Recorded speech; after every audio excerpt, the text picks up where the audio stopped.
തദ്ദേശ സ്വയംഭരണ സ്ഥാപനങ്ങളിലേക്ക് തിരഞ്ഞെടുക്കപ്പെട്ട ജനപ്രതിനിധികൾ സത്യപ്രതിജ്ഞ ചെയ്ത് ചുമതല ഏറ്റെടുത്തു. പൈനാവ് ജില്ലാ പഞ്ചായത്ത് ഓഡിറ്റോറിയത്തിൽ നടന്ന ജില്ലാ പഞ്ചായത്ത് അംഗങ്ങളുടെ സത്യപ്രതിജ്ഞാ ചടങ്ങിൽ കരിങ്കുന്നം ഡിവിഷനിൽ നിന്നുള്ള മുതിർന്ന അംഗം ഷീല സ്റ്റീഫന, വരണാധികാരി കൂടിയായ ജില്ലാ കളക്ടർ ഡോക്ടർ ദിനേശൻ ചെറുവാട്ട് സത്യവാചകം ചൊല്ലിക്കൊടുത്തു. ഇടുക്കി ജില്ലാ പഞ്ചായത്തിലെ അംഗമായി തെരഞ്ഞെടുക്കപ്പെട്ട ഷീല സ്റ്റീഫൻ എന്ന ഞാൻ നിയമാനുസരണം നടപ്പാക്കി. മുതിർന്ന അംഗമായി സത്യപ്രതിജ്ഞ ചെയ്തതിനു ശേഷം ഷീല സ്റ്റീഫൻ മറ്റ് അംഗങ്ങൾക്ക് സത്യവാചകം ചൊല്ലിക്കൊടുത്തു.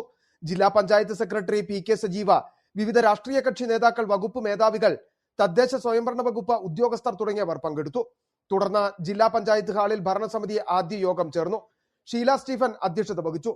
ജില്ലാ പഞ്ചായത്ത് പ്രസിഡന്റ് സ്ഥാനത്തേക്കുള്ള തെരഞ്ഞെടുപ്പ് 27 രാവിലെ 10:30 വൈസ് പ്രസിഡന്റ് തെരഞ്ഞെടുപ്പ് 2:30 നടക്കും. ജില്ലയിലെ 52 ഗ്രാമപഞ്ചായത്തുകൾ, 8 ബ്ലോക്ക് പഞ്ചായത്തുകൾ, കട്ടപ്പന, തൊടുപുഴ നഗരസഭകൾ എന്നിവിടങ്ങളിലേക്ക് തെരഞ്ഞെടുക്കപ്പെട്ട ജനപ്രതിനിധികളും സത്യപ്രതിജ്ഞ ചെയ്ത ചുമതലയേറ്റു. മുനിസിപ്പൽ ചെയർമാൻ സ്ഥാനത്തേക്കുള്ള തെരഞ്ഞെടുപ്പ് 26 രാവിലെ 10:30 ഡെപ്യൂട്ടി മേയർ, വൈസ് ചെയർമാൻ തെരഞ്ഞെടുപ്പ് 2:30 നടക്കും. ഗ്രാമ, ബ്ലോക്ക്, ജില്ലാ പഞ്ചായത്ത് പ്രസിഡന്റ് സ്ഥാനത്തേക്കുള്ള തെരഞ്ഞെടുപ്പ് 27 രാവിലെ 10:30 വൈസ് പ്രസിഡന്റ് തെരഞ്ഞെടുപ്പ് 2:30 നടക്കും. City vision, Idukki.